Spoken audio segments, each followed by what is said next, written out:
My name is Audrey Hollis. I'm an architect, and my life changed the night before my daughter's 7th birthday party.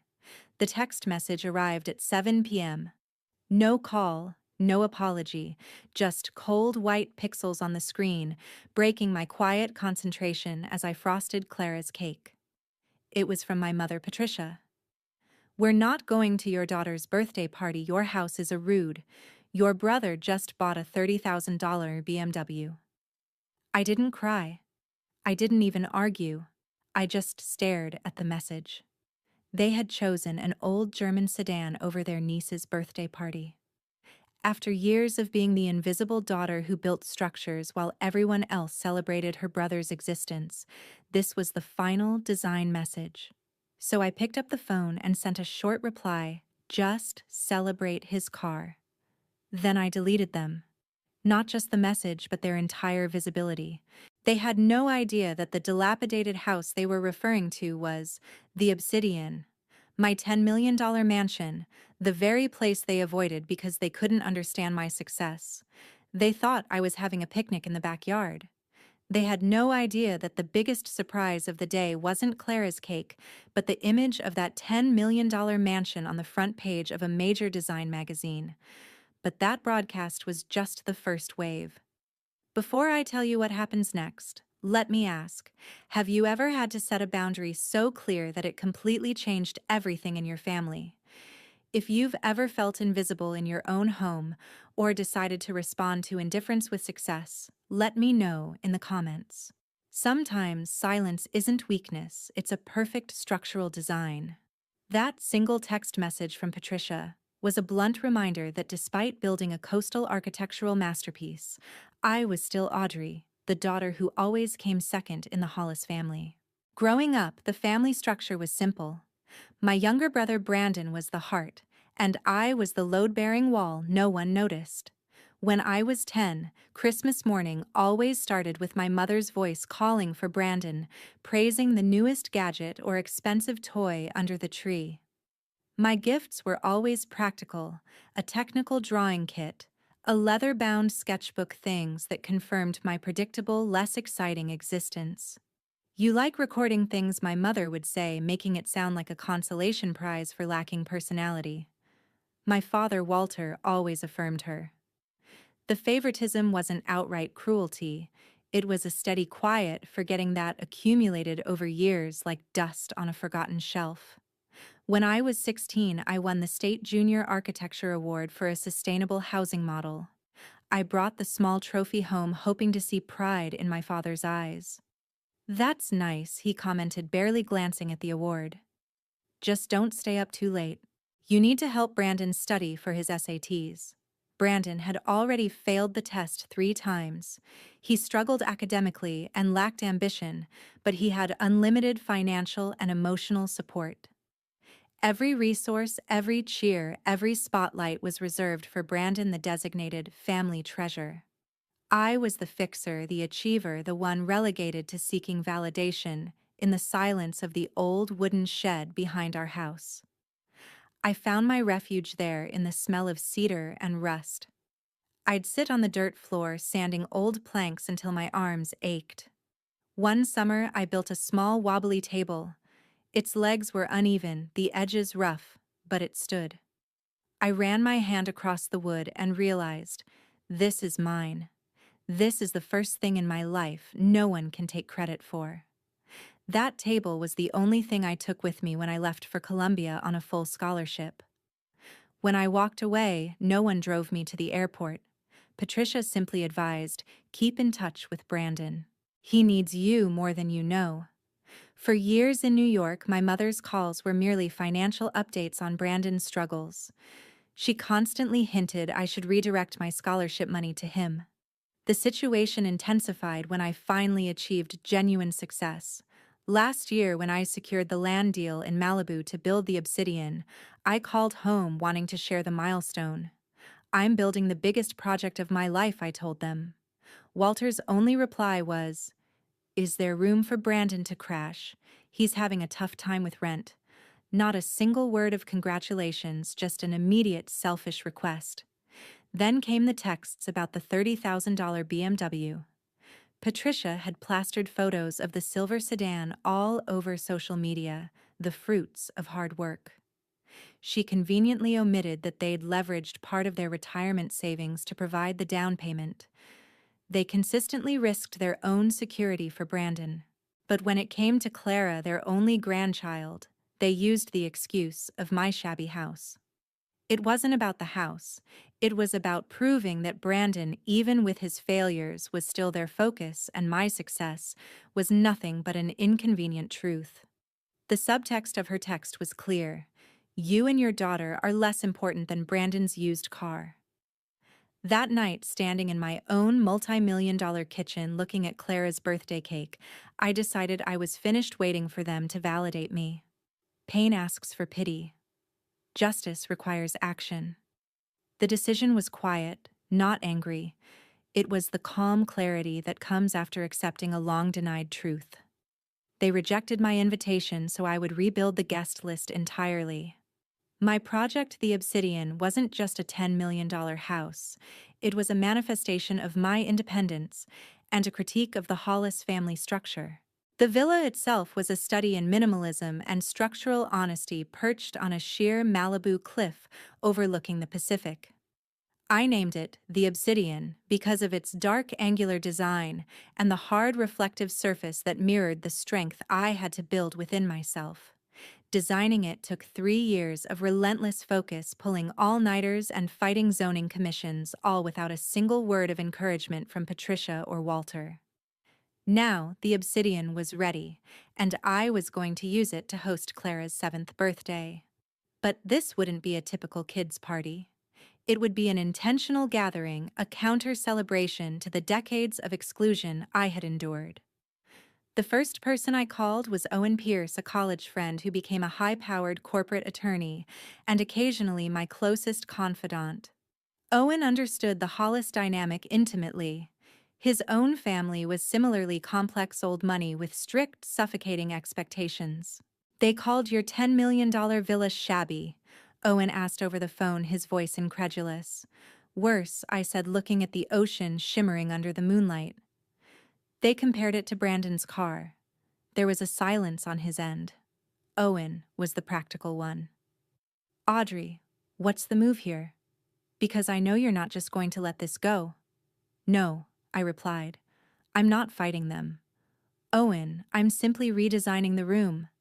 I opened my leather-bound sketchbook, the one I'd carried since high school, and began mapping the layout for Clara's party. I wasn't just drawing table settings, I was creating a blueprint for belonging. I wrote down the names of people who, like me, had often been left out, undervalued, or judged by their own circles. There was Aunt Eleanor Reed, my grandmother, on my father's side, who was constantly silenced by Patricia for talking too loudly or having unrefined opinions. There were several neighbors, specifically the Parkers and the Carrolls, who had recently moved into the community and were struggling to penetrate the tight-knit, often snobbish Malibu elite. Their efforts were repeatedly met with cool shoulders and subtle judgment, the exact type of exclusion I knew too well. I decided to invite them all. I also added a detail inspired by my past: the party would be documented. Not by HGTV, which feels too mainstream for an architect like me, but by Architectural Essence, a prestigious design magazine that had followed the Obsidian's construction for months. They were due to shoot the final spread, including the interior hosting spaces, next week. I decided to move the final shoot up to the night of the party. I wanted the full, beautiful reality of the life they scorned to be captured, not as a celebration of wealth, but as evidence of success achieved independently. I would make the Obsidian a beacon for everyone who was told their structure wasn't good enough. My party was transforming into a statement, the table of belonging.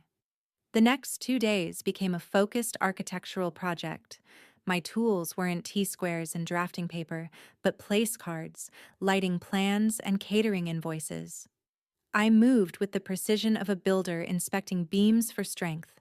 The long walnut dining table, which I had custom designed to sit 15 people comfortably, became my focus. I insisted there would be no head seat, no chair designated for the host or the head of the family. Every seat was equidistant, every sightline ensured an equal view of the Pacific horizon. This was structural equality translated into dinner arrangements. I called Aunt Eleanor first. Her voice, usually booming, was hesitant. "Darling, a party at that big house. Are Patricia and Walter coming?" "No, Eleanor. They think the house is shabby and they're busy celebrating Brandon's car," I said, stating the facts flatly. A long, shocking silence followed. Then Eleanor's voice returned stronger now. "Then I'll be there, honey. And I'm wearing my loudest dress." That small victory felt like a concrete slab being poured. Next, I reached out to the neighbors and friends on my list, the forgotten cousins, the colleagues who'd been backstabbed, the families struggling to fit in. I deliberately chose people who would appreciate the architecture, the honesty, and the break from social pretense. The Parkers. A young couple who had faced silent hostility from the community board accepted immediately, their disbelief quickly turning to genuine warmth. "You're hosting this soon. We heard you were quite private," Mrs. Parker said. "It's time to open the doors," I replied. For Clara, the birthday theme was simple: a night under the stars. I strung thousands of tiny warm bulbs across the cedar beams of the great room, creating a glowing canopy. I ordered unscented candles and identical cream and gray linens. There would be no hierarchy in pattern or size. I wanted the focus to be on conversation and connection, not display. Margaret, the local chef, arrived with her team. She was a woman in her late 50s with calm, steady hands. As she unpacked ingredients, fresh thyme-roasted salmon and miniature sliders for the children, she asked, "What kind of party is this, Audrey?" I paused, watching the sunset paint the vast glass walls. "It's a table for people who stopped being invited," I confessed. She looked at me, a faint, knowing smile on her face, and simply nodded, as if she understood the architecture of that statement better than any blueprint. The day before the party, the team from Architectural Essence arrived. I told the producer, Liam, that the house was now complete and ready for its final documentation, with a small catch. "I'm hosting a small gathering tomorrow night. I want you to capture the space in use." Liam, excited by the spontaneous opportunity for a real-life spread, agreed instantly. They filmed quietly, the cameras floating through the golden light. I kept working, adjusting the chairs, ensuring every detail was perfect. As one of the cameramen whispered, "You move like you built it." I felt a quiet satisfaction. He wasn't wrong. By midnight, everything was prepared. The oak table stretched parallel to the sea cutlery, gleaming candles unlit. I stood at one end, feeling the cold air against my skin. The silence didn't feel empty. It felt complete. It was a space made equal, no need for small talk that stings, no room for comparison, just chairs waiting. I placed a small handwritten card at every setting, simple and direct: "You belong here." The next evening, the first headlights wound up the long private drive. Through the glass, I watched the silhouettes step out of their cars. The Parkers arrived first, looking both nervous and delighted. Then Aunt Eleanor, wearing a loud, vibrant turquoise dress that defied Patricia's past criticisms. Her laughter, typically muffled in Hollis family gatherings, carried clearly over the sound of the Pacific surf. Inside, I lit the candles one by one. The flames swayed gently, reflecting in the glass walls, until it seemed as if the entire horizon was alive with light. The scent of savory roasted salmon and lemon zest filled the air. When the last guest arrived, I closed the massive sliding glass door behind them. The hum of conversation rose soft, tentative at first, then sure, like a well-tuned instrument.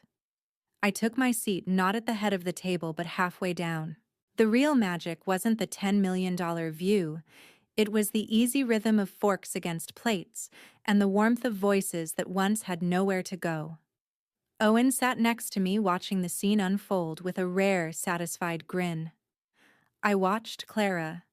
She wasn't the main focus, but she was radiant. The new friends she made with the neighbors' children played tag on the terrace, their shouts mingling with the sound of the waves. This was the birthday party my heart had designed for her. Not one seeking approval, but one rooted in genuine connection. Halfway through the dinner, I executed the next phase of the plan. I stood up and retrieved the latest issue of Architectural Essence from the kitchen counter. I walked silently around the table, placing one copy face up next to the dessert setting of each guest. The cover shot was a stunning wide-angle photo of the obsidian at sunset, its clean lines contrasting dramatically with the rugged coast. Beneath the masthead, the headline screamed, "Audrey Hollis redefining the coastal mansion, a structural statement." A deep silence fell over the table.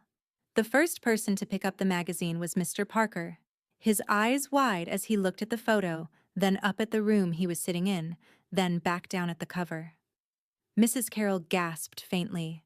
They hadn't just been invited to a party, they had been invited into a piece of documented architectural history, the very place my parents had labeled shabby. I returned to my seat. "Dessert is served," I announced simply. I didn't need to say anything else. The front page spoke for itself.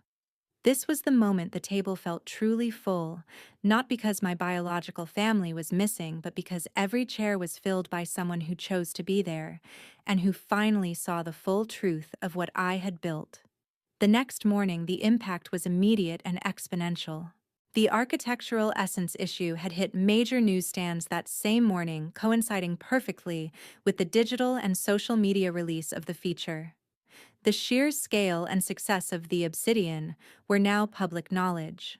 The Hollis family, whose social status was built entirely on appearances and maintaining the narrative of them being the prominent, successful ones, were blindsided.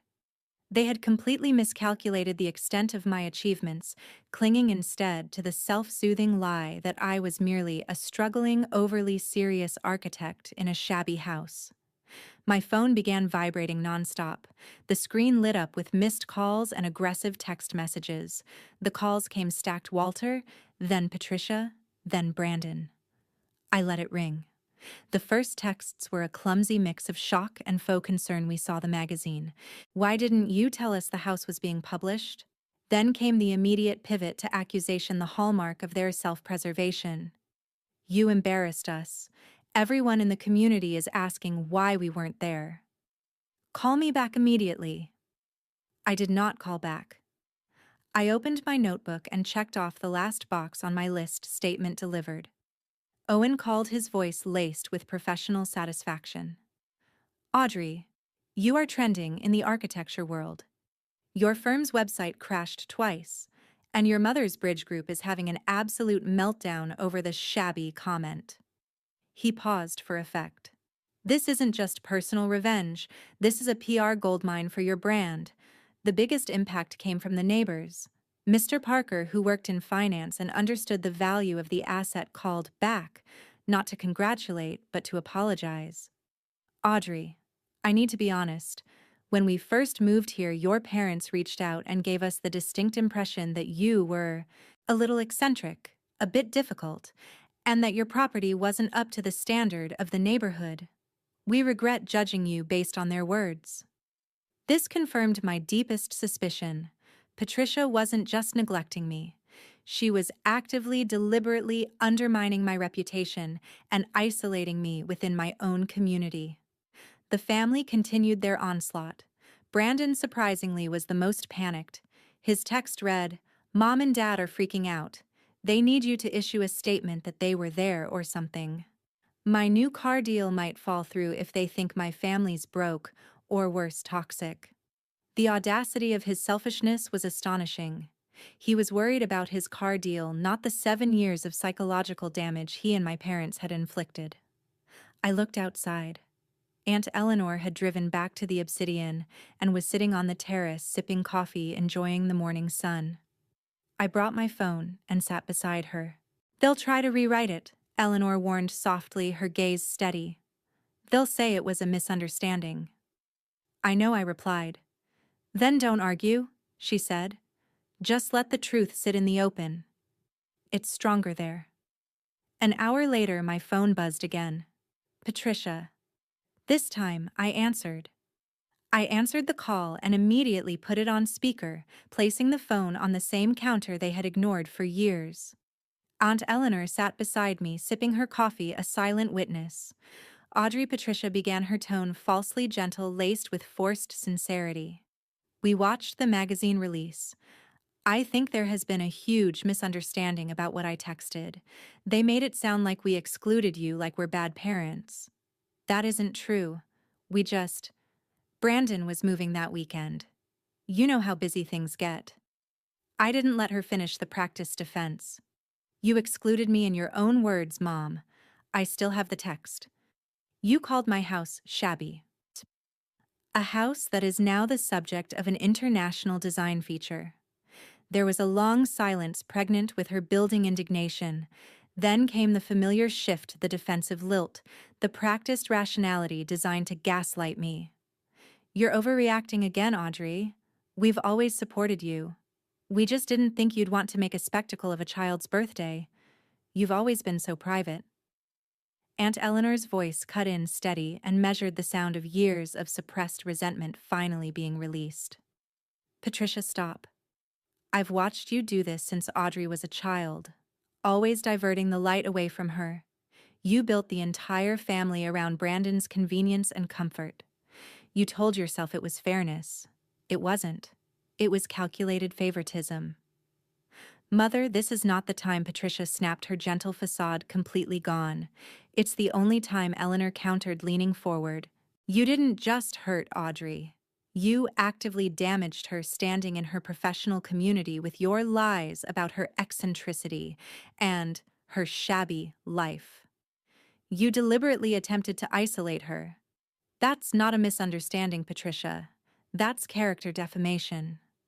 The word defamation hit hard, carrying the weight of American legal reality. A long, chilling silence followed. I could hear Walter in the background muttering something useless about drama and attention. I didn't respond. I didn't need to. The weight of silence was finally theirs to carry. They had lost the narrative control. The truth, backed by the undeniable $10 million structure I had built, was now publicly exposed.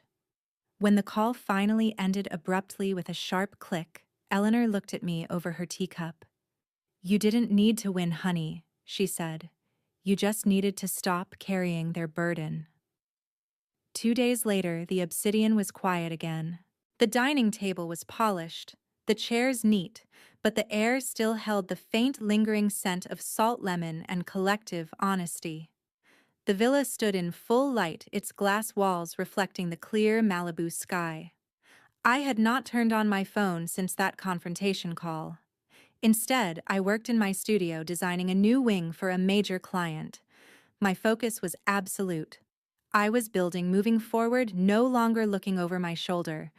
The consequences of their public exposure were already manifesting swiftly and realistically. Owen informed me that Walter, who was on the board of a local nonprofit, was facing calls for his resignation.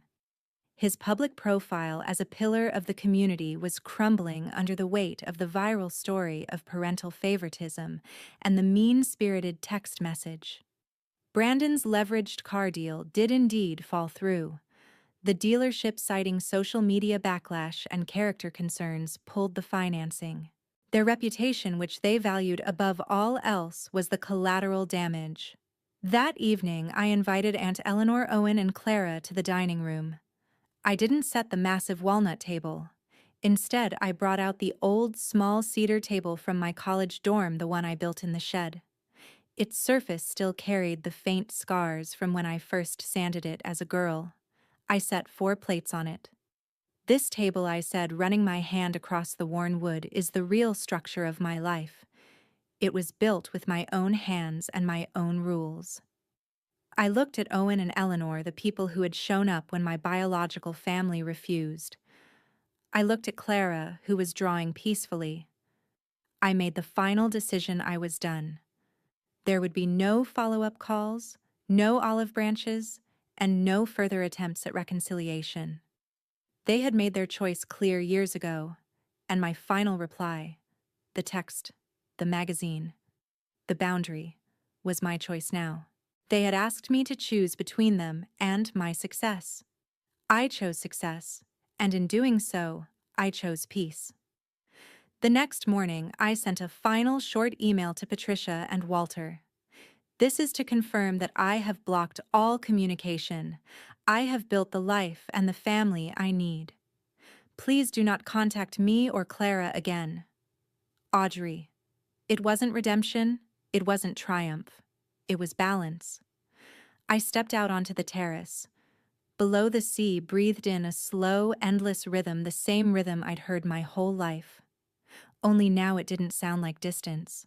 It sounded like a secure foundation. For years, I waited for their chair to open. Now, I built the whole table myself. If you have ever felt like you had to choose between your worth and your family's approval, remember Audrey Hollis. Sometimes the most powerful thing you can design is the boundary around your own peace. Walking away isn't losing, it's rebuilding on your own terms.